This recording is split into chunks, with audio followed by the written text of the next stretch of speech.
दयालाल साहब हिते छा थो करें? साहब हिते प्लाट बताए 3-4 प्लाट सॼी स्मार्ट सिटी में। सॼी स्मार्ट सिटी में प्लाट वता अथई? 4 प्लाट होता है 4। अरे तू पाण ॿियनि जो कर्ज़ी हूंदो ऐं पैसा काॾा आंदा अथई? अरे मां हिकिड़े प्लेटफॉर्म में यको कम पियो कयां, इन करे मुंहिंजा टिकटॉक ते वीडियो न पा अचनि।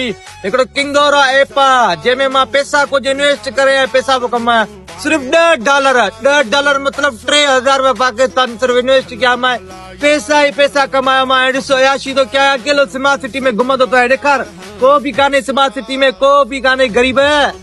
अगर तू भी ज्वाइन थींदे तू भी पैसा कमाईंदे। ॿी ॻाल्हि ॿुधाए छॾियां, हिन में को भी हारण जा चांसिस न आहे, रुगो खटींदो ई खटींदो। प्रॉफिट आहे सिर्फ $10, 3000 रुपया इन्वेस्ट कयो। ऐं ॿी ॻाल्हि ॿुधाए छॾियां, USA ऐं ॿाहिरि मुल्क सां रजिस्टर आहे। पोइ यार ज्वाइन कयो, हा परेशान न थियो। जंहिंजी लिंक मुंहिंजे बायो में लॻल अथव, ज्वाइन कयो ऐं पैसा कमाए। हलण ई कर मूंखे छा हल वञो पैसा कमाए।